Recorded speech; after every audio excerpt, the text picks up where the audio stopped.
नमस्कार दोस्तों, आप सभी लोगों का स्वागत है आपकी अपने चैनल सूरज के क्लासेस में। दोस्तों, आज इस वीडियो में हम बात करने वाले हैं रिन्यूएबल एनर्जी सोर्सेस की। यहाँ पर मैं मेजर रिन्यूएबल एनर्जी सोर्सेस को कंसीडर करके चलूँगा, जिसमें बेसिकली आपको जानने को मिलेगा कि ये रिन्यूएबल एनर्जी सोर्सेस कितने टाइप के होते हैं, ये किस तरह से काम करते हैं और किस तरह से आप भी मतलब at a domestic level in renewable energy sources का यूज कर सकते हैं।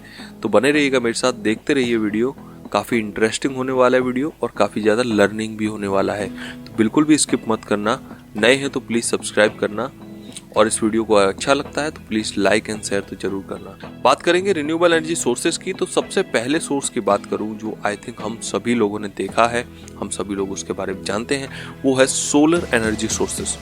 सोलर एनर्जी मतलब कि सूर्य प्रकाश से बिजली उत्पन्न करना, सिंपल भाषा में अगर मैं उसे कहूँ तो ये कैसे पॉसिबल है उसके बारे में यहाँ पर बात करते हैं। तो देखिए, सूरज एक ऐसा स्टार है जो करोड़ों सालों तक धरती पर प्रकाश देने वाला है। सोलर एनर्जी का यूज हम कैसे करते हैं उसके बारे में बात करें तो फोटोवोल्टिक इफेक्ट अगर आपने कहीं पढ़ा है साइंस में, तो फोटोवोल्टिक इफेक्ट के बेस पर ही जो सोलर प्लेट्स होती हैं, सोलर पैनल्स होती हैं, वो काम करती हैं। जैसे ही सूर्य प्रकाश इन सोलर पैनल्स पर आता है तो उसका एक पर्टिकुलर वेवलेंथ होता है और उस वेवलेंथ पर ये जो इनके अंदर जो मटेरियल होता है वो इलेक्ट्रॉन्स छोड़ देता है। मतलब आप इतना डिटेल में अगर ना भी जाएं तो सिंपल भाषा में मैं कहूँ तो सोलर एनर्जी को ये कैप्चर करता है और कैप्चर करने के बाद उस गर्मी वाले, मतलब कि आपको तो पता ही है energy conservation law, energy can not B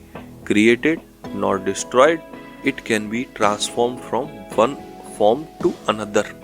ठीक है, तो यहाँ पर भी वही प्रिंसिपल लागू होता है।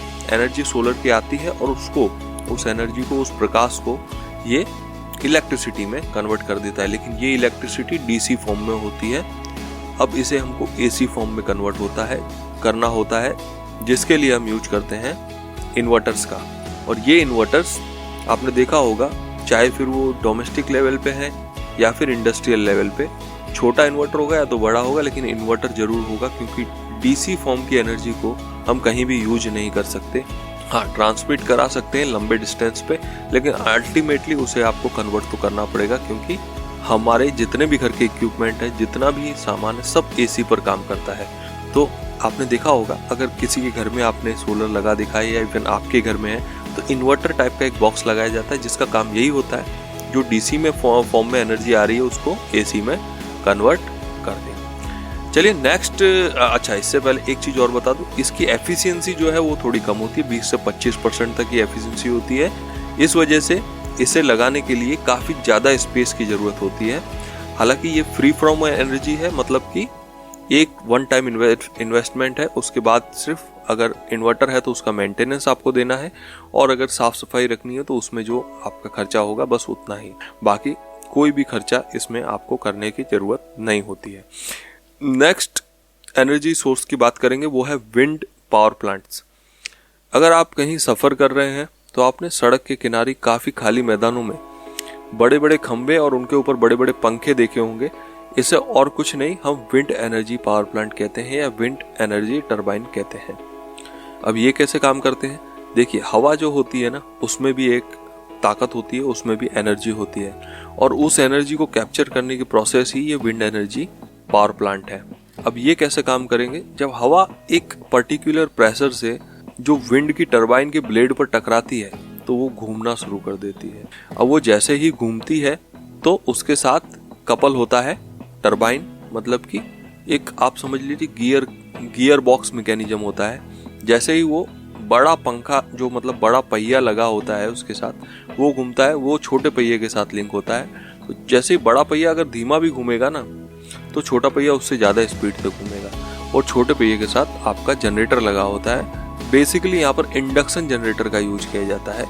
तो इंडक्शन जनरेटर इलेक्ट्रिसिटी को जनरेट करके देता है। तो ये तो बात हो गई वर्किंग प्रिंसिपल विंड टरबाइन की।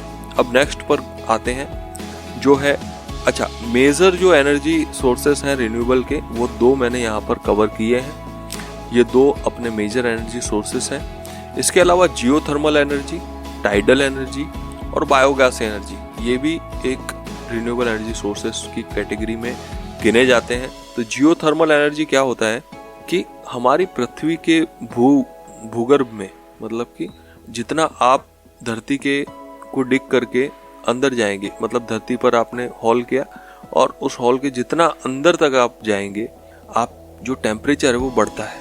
और लास्ट में बहुत एंड में कहीं कहीं जगह जैसे वॉल्केनो हैं तो वहाँ पर तो जल्दी, बट कहीं कहीं नहीं है, तो मतलब साइट चूज करनी होती है। बट धरती के अंदर गर्मी है, और अगर वहाँ पर आप किसी मैकेनिज्म से कोई पाइप पहुँचा दे और पाइप में पानी भी पहुँचा दे तो पानी क्या होगा, गर्म होगा, गर्म होकर भाप बनेगा, क्योंकि वहाँ टेम्परेचर बहुत ट्रिमेंडस लेवल पे है, बहुत ज़्यादा डिग्री पे है।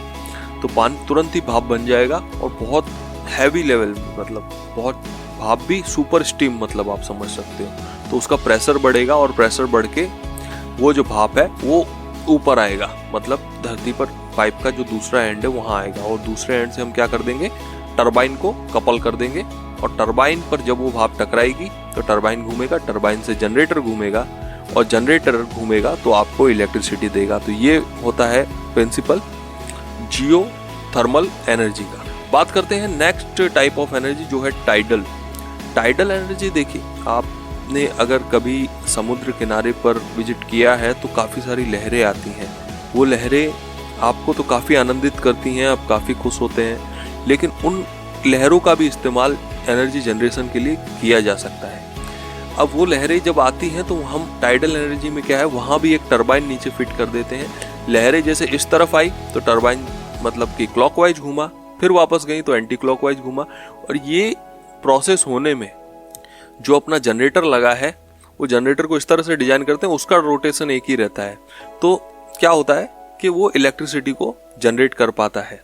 और इस मतलब जो टाइडल की एनर्जी का है, हम अच्छा आप ये भी सोच रहे होंगे टाइडल एनर्जी में इतना पावर, भाई काफ़ी पावर होता है। टाइडल एनर्जी पूरे जहाज आपने देखे होंगे, जब लहरें आती जहाज तक डूब जाते हैं, तो आप सोचिए कितनी पावरफुल लहरें होती हैं। अच्छा डीप में जाना पड़ता है, आप समुद्र किनारे पे उनको इतना फील नहीं कर सकते।